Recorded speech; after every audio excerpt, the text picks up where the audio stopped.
vous remercie de participer à ce temps d'échange. Nous sommes, donc moi je suis Adeline Cicero, je suis coordonnatrice sociale famille avec ma collègue. Alors je te laisse te Donc, je présenter. suis Moya Agui, je suis la responsable de l'accueil famille, qui est une annexe des PEP. Voilà, qui est notre EVS située à Metz, Borny. Donc, l'objectif, c'est un peu de s'enrichir mutuellement des expériences de chacun et de pouvoir faire avancer, alors quel que soit le type d'expérience, les personnes qui sont présentes à cet atelier sont sans doute soit des professionnels, soit des personnes intéressées par la thématique. Donc, quel que soit le type d'expérience, ça n'a pas d'importance. Ce qui compte, c'est qu'on puisse bénéficier de l'intelligence collective. Voilà. Donc, cette réunion aura lieu en 3 temps. Un premier temps sur qu'est-ce que la participation. Ensuite, on parlera des freins qu'on peut identifier à la participation. Et pour finir, on va réfléchir à des moyens et à des outils qui permettent de favoriser la participation. Donc, en même temps que nous échangerons, ma collègue Adeline Ayotte, que vous voyez en train de taper frénétiquement sur son ordinateur, réalisera une mind map de nos échanges pour qu'on puisse avoir une trace de ce qui aura été dit.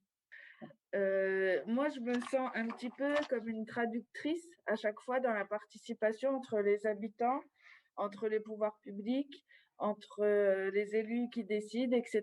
Parce que pour pouvoir relier les gens, comme le disait François, il faut que chacun puisse comprendre l'autre. Et finalement, le fait de participer, c'est ça aussi.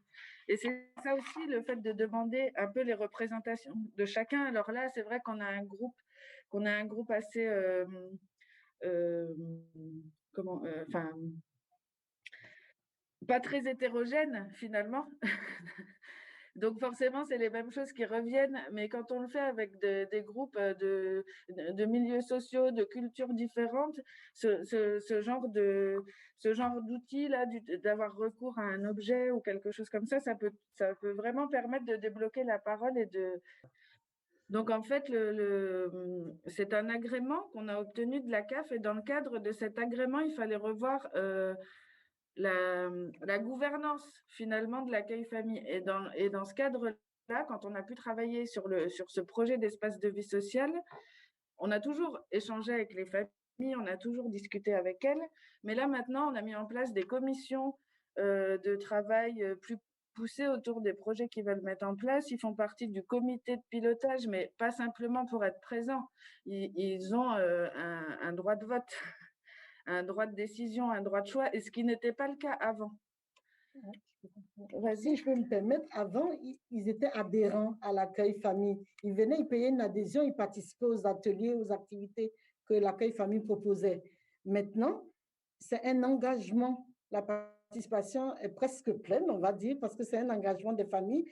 Et il y a des familles, pour exemple, il y a quelques mamans, par exemple, qui donnent de l'aide en ce qui concerne les soutiens pour les cours de français. Il y a des mamans qui donnent de l'aide en ce qui concerne. On a un atelier qu'on appelle l'info multilingue. Les mamans traduisent pour d'autres mamans, par exemple, les consignes de l'école, comment fonctionne l'école, les horaires de l'école. Pour nous, ça nous paraît simple parce qu'on maîtrise la langue, mais pour ces familles-là, c'est très laborieux. Le but ici, c'est de co-construire avec les familles et ne pas faire pour elles à leur place. C'est pour qu'elles puissent être autonomes quand elles viennent à l'accueil familial. Je dirais même aussi, par exemple, parce que l'idée, c'est d'essayer de faire passer les parents d'une demande, parce qu'ils sont demandeurs, ils veulent obtenir des choses, et qu'est-ce que vous faites pour que ça puisse marcher? Et en fait, ça c'est difficile, parce que des demandes et des réclamations, il y en a pas mal. En général, ça commence toujours comme ça. Mais après, il faut qu'on arrive à les faire passer à l'étape d'accord, mais ben voilà, alors ça fonctionne comme ça, il va falloir demander une subvention. Enfin, du coup, ils peuvent après faire partie vraiment de A à Z au développement de l'action. Ou j'allais dire par rapport aux mamans qui voulaient avoir des cours de code pour préparer l'auto-école, quoi, des cours en plus. On a choisi de ne pas faire appel à un moniteur d'auto-école qu'on payerait en plus. Par contre, on leur a donné les moyens de réviser. On a pris des ordinateurs, des DVD, elles peuvent réviser, elles se mettent en groupe, elles échangent entre elles. Ça va mettre plus de temps, mais à la fin, je pense que du coup, elles auront vraiment gagné en autonomie. Et ça crée de la coopération et la solidarité entre les familles qui fréquentent l'accueil. Voilà. C'est ce qu'on a pu constater. Tout doucement, lorsqu'elles prennent le pouvoir sur leur environnement, ce qu'elles désirent faire. Voilà. L'idéal, ça serait aussi qu'elles aient envie, alors ça, ce serait l'étape ultime, de s'investir pour leur quartier et de passer au-delà de leurs propres besoins personnels. Et donc de venir quand même avec nous. On en a quelques-unes, mais c'est pour ça que je vous dis, on n'est pas arrivé vraiment à l'ultime de la participation, parce qu'on en a quelques-unes, mais ça reste encore assez rare. Mais il y en a qui ont cette conscience collective aussi, mais c'est pas naturel. La participation n'est pas quelque chose de prioritaire pour elles. Voilà. N'empêche que elles sont présentes. Personnellement, je me dis, les personnes qui viennent, qui assistent aux réunions, même si elles ne parlent pas, c'est une participation. Parce que c'est difficile de sortir parfois de chez elles et de venir à l'accueil famille.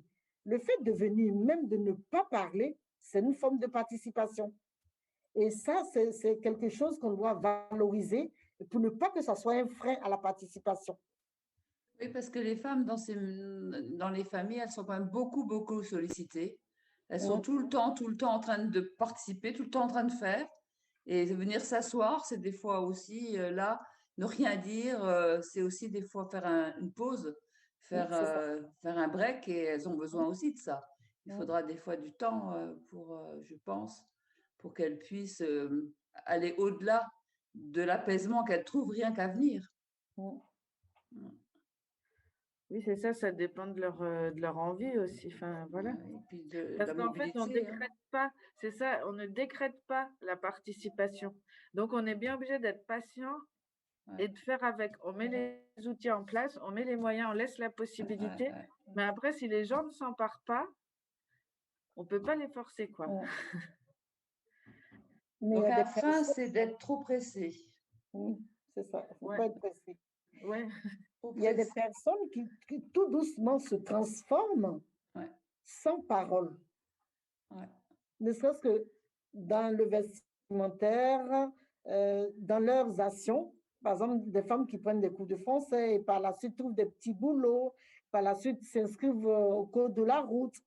Voilà. Tout doucement, sans parole, le fait d'avoir côtoyé l'accueil famille, d'avoir échangé avec les autres, elles font des choses sans forcément que ce soit des paroles dites. C'est dans les actions qu'on voit. Après, je pense aussi qu'il faut se laisser, ah oui, c'était ça que je voulais dire, dans les moyens.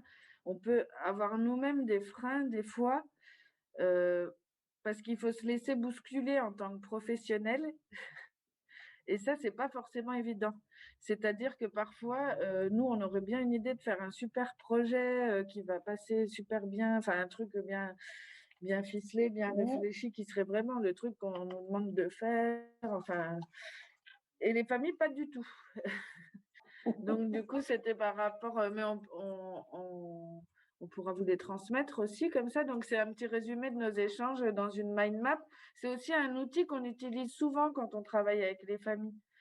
C'est vrai que ça nous arrive plusieurs fois. Maggie échange avec les mamans, puis moi derrière, je note sur la mind map, puis après on les laisse accrocher. Par exemple, on a fait un travail pendant le confinement. Plusieurs fois, on s'est vus et puis on a échangé sur le confinement, qu'est-ce qu'elles avaient à dire, et on les laisse afficher. Puis au fur et à mesure que les gens passent, ils disent ah ben ça a évolué, ça a changé.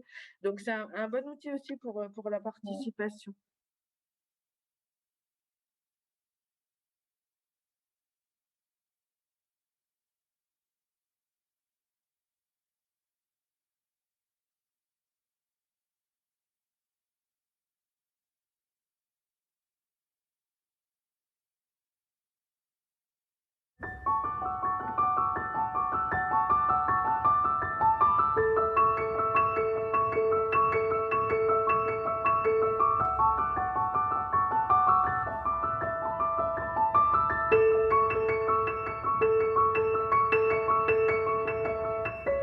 C'est de la conscience collective, c'est-à-dire on se retrouve dans la rue. Nous, on a la chance d'être dans la rue, en bonne santé, de pouvoir marcher. On marche pour toutes celles qui n'ont pas la parole. Nous l'avons, nous pouvons le dire, nous pouvons déambuler dans des rues pour que le monde sache. Une journée, ça vaut rien. Hein. Maintenant, il y a tellement de spécificités pour les femmes qu'il vaut mieux prendre un jour spécifique, faire grève, pas simplement être une cinquantaine dans la rue, faire grève pour rappeler que les femmes sont 52% de la population mondiale et qu'elles ont droit partout, au même droit que tout être humain. Donc une fois par an, c'est pas trop.